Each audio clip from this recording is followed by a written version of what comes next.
Thank you for doing this with me. Of course. So this is going to be kind of the same session that we did I guess it was last week, but with a different tool.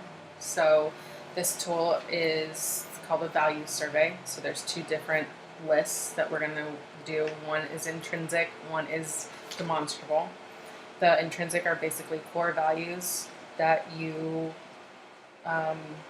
want to focus on, and demonstrable values are the ones that are the more logical ones, I guess. So intrinsic is like thoughts, maybe? Yeah, Like more internal. like your morals, I guess, kind of. Okay. Then the demonstrable ones are basically the ones that can get you to your core values. Like, for example, core values of being honest. That's a core value or intrinsic value. And the other demonstrable one, an example of that would be like being joyful or cheerful or. Maybe more behavioral. There you go. That's a perfect word. Sorry, I couldn't think of the word. So, yeah, that's a perfect word for that. So, I'm going to give you these two lists. We've already done our relaxing breaths and everything, so we're all ready to go. So I'm going to give you these two lists, and you're just going to take a couple minutes and decide which list stands out to you, which one you kind of want to focus on. And there's no right or wrong. It's just whatever stands out to you. I want to do this one, demonstrable. Okay. So now you're going to look at all of these different values, and you're going to pick 5. So you can put a check mark. There's no, you don't have to number which one is you greater. 5 that I like. 5 that you most want to focus on, that are most important to you right now in this moment. So everything is about right now. So we can focus on how you're doing right now. Presently, yes. And then once you're done with the 5, then we will together figure out which one weighs more, in your opinion. I was laughing because I had to do clean. When I was writing it down, I knew you were going to do that. Okay, so I'm just going to kind of ask you any questions. If at any point throughout the session I ask you something that you don't want to talk about, if you want me to answer more questions or you have any questions, just ask. This is all about you. There's no right or wrong. It's whatever you want to talk about, whatever you want to focus on. I'm just here to guide you. Got it. Okay. So, what does ambitious mean to you?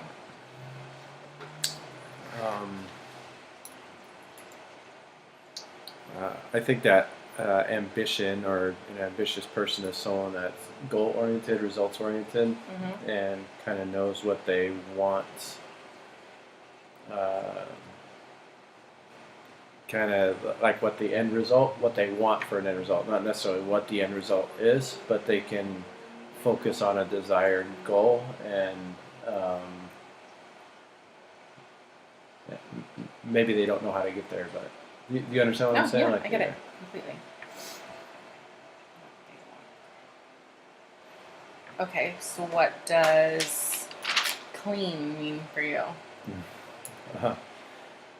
This is actually something that I struggle with in life. It's something that's the reason why I checked it. Living with OCD, I think that at times cleanliness and tidiness and things like that can be kind of a crutch for me. But at other times, it helps me organize my life so that I can do the things that I want to do, if that makes sense. But there's times where if things aren't kind of helps your brain a little bit. Yeah, it's like just the way I'm wired. Like I can't relax for the evening until the house is cleaned and tidied up, But I don't know. It's weird because it can be a real big strength and it can be a real big weakness for me at the same time, So I think for you, just because I know you, it is kind of a big strength and a weakness. It's a strength for us as a family that you like that, but sometimes you can tell it does. Yeah, I struggle. The OCD part really really gets me. Yeah. Well, we can come back to talking about that more. Honest. What does that mean for you? Honesty is everything to me. And I think integrity is the most important value that anybody can have in their lives. And as we've talked about many times before with our children, it's doing the right thing when no one is watching, when no one's around. That's what I think about when I think of that. Okay. Imaginative. What does that mean to you? I feel like imaginative is someone that's fearless and creative and artistic, and they're just a thinker, you know? Mm-hmm. I don't know. Dreamer. I would have never put fearless with imaginative, but that's true. You have to, You don't care what people think. yeah, to be able to show your creativity for sure. Intellectual. As you know, education and intellect is one of the foundational elements of my life, and for me, having the opportunity to educate myself, whether through school or through my own reading and study and things like that, I think that that's the greatest way to expand your mind and to kind of broaden your horizons and allow yourself to kind of just think outside the box and come up with your own opinions and beliefs and truths and Yeah. you know, so Yeah. Okay. So now that we have those 5, we are going to see which one is the most important to you out of those 5. out of those 5. At the end, we don't have to talk about the one that's most important. We can talk about whatever you want to talk about, but this is a way to see kind of maybe you don't even know which one, but what stands out. yeah, Okay. yeah. So we can do it 2 different ways. We can do it where you close your eyes and kind of picture one is in one hand and one is in the other, and then kind of weigh it out. We could just talk about it. It's however you want to do it. I would rather talk through stuff. Okay, yeah. So let's say we're doing ambitious and being clean. Which one is more important to you? I don't know.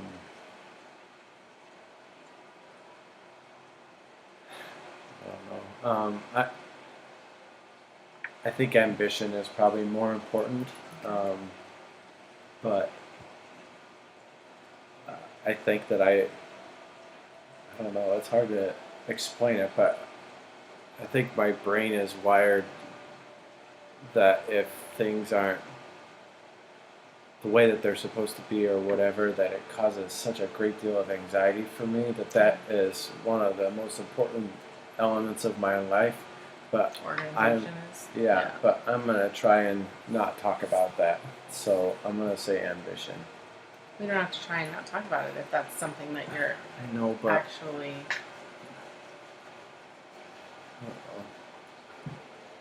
cleanliness is important. Yes, it's more important See, than more important. ambition. Okay. Okay. Cleanliness and being honest. Nothing's more important to me than honesty and integrity. Okay.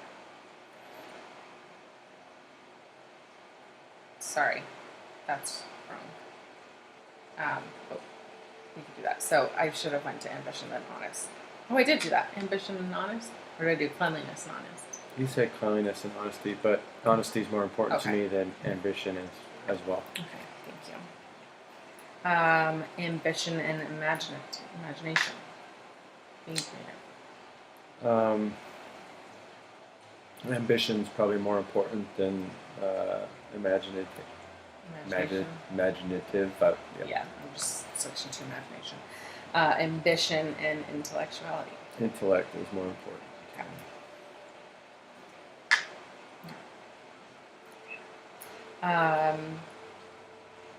Okay, so clean and honest, we already said was honest.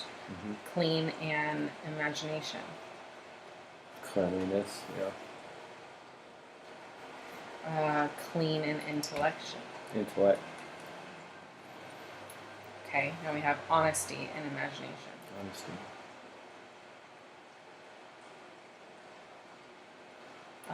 Honesty and intellect.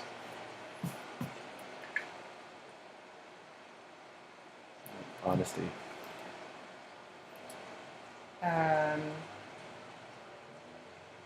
Imagination and intellect. I feel like those two go so hand in hand with one another. I would say intellect. Okay, already put that one there. Okay, so we have one for ambition. 1, 2.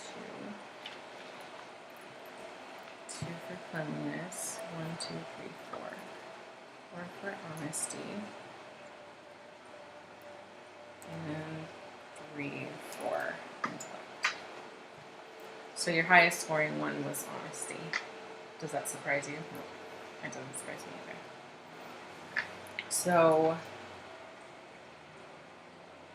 is that something that you want to focus on?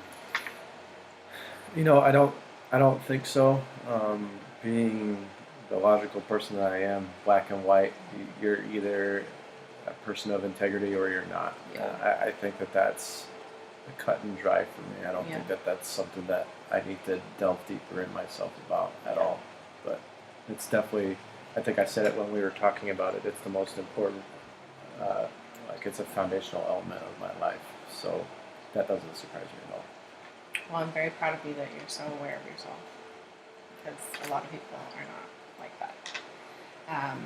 So which one would you like to talk about? I know which one I don't want to talk about, but Would that maybe be- that means that we should talk talk about about. Let's talk about cleanliness. Okay. Do you maybe want to switch cleanliness to organize? Because I feel like that's kind of what it is. I mean, if that's allowable, sure. It's up to you. This is all you, the man. same, it goes hand in hand. It's cleaning and organization and patterns and So, I mean, we know that the part of the organization that you like is it organizes your life and you feel more comfortable and in control. in control. But is there a reason why you feel like you need to be in control?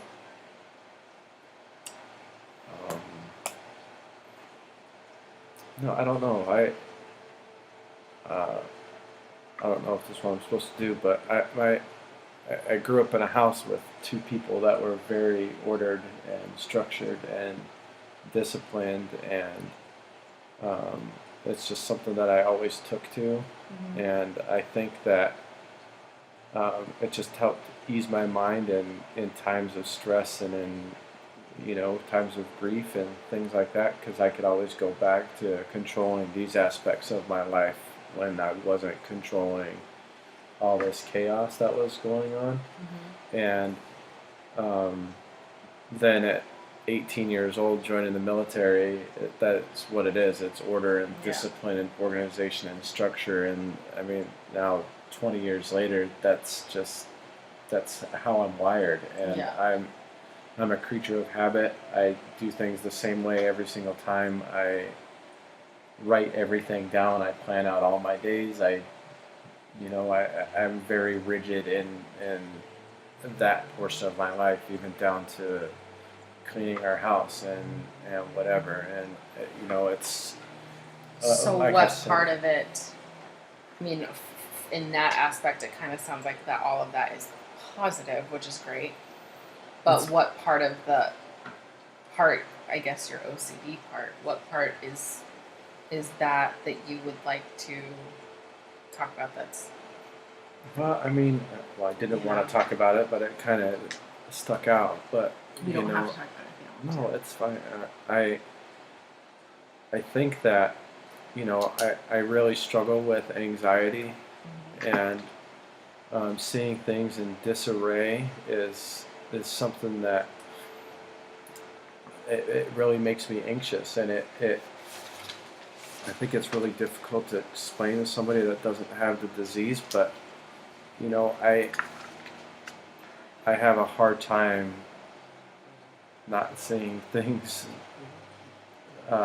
structured in my life, you know, and I think it's good that you acknowledge that it's a disease and it's not something that like you can help.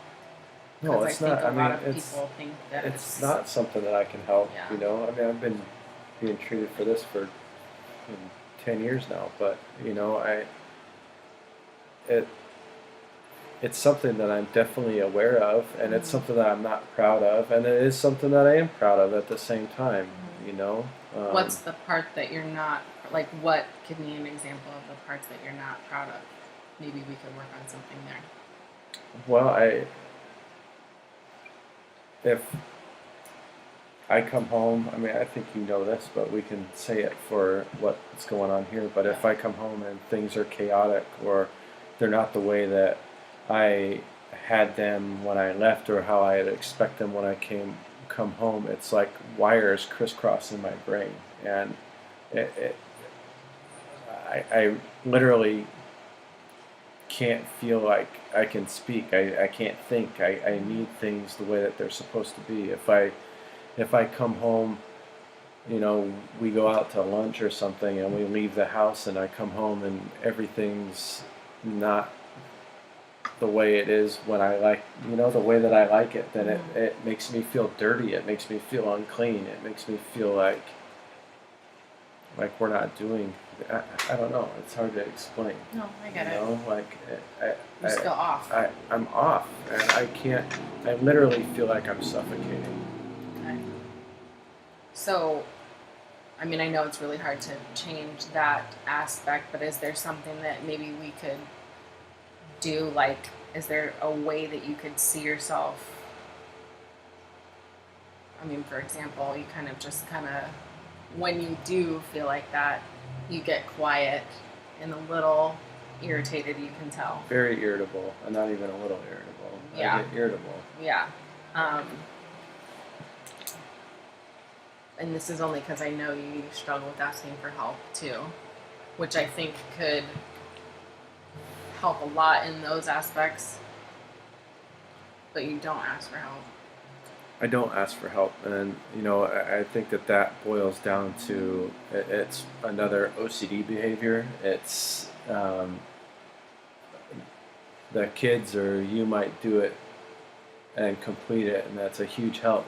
But if it's not done, if it's not done the way that I want to do it, now it's just added a whole nother thing that I have to do because I want to fix it, you know. And you know, I definitely want to be able to let that go and be grateful and show appreciation for that stuff, which I think that I do. I think you're getting Maybe better. I'm better at that, but I'm terrible at asking for help because I want to do things for other people. I think that's one of the ways that I show people that I love them is through acts of service, and I think that I don't know, it's kind of become a self-licking ice cream cone, if that makes sense. Like, oh, I'm gonna do this for Cecily, or I'm gonna do this for the kids because it's nice, and then what happens after doing it for a long time or a longer period of time, then that's the expectation that Dad's gonna do it or that Levi's gonna take care of it. You know what I mean?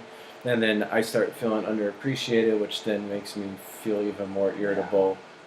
But it doesn't stop me from doing it, So and you it just eventually, keep doing it. eventually gets to a point where you know, it comes to a breaking point, and then I either say something I don't mean or don't want to say, or when it all could have been alleviated if I was just like, hey, do you think you could help out with this today or whatever, you know? So for the sake of this, is there a way that you and I think this is great, not just for this thing, but is there a way that we can get to a place where you ask for help, or I just know that you need help instead of you asking? You know, Do you think it's the act of asking? I don't think it's that. You know, I honestly, um, um, I honestly think that we're at a place where you recognize that I need help.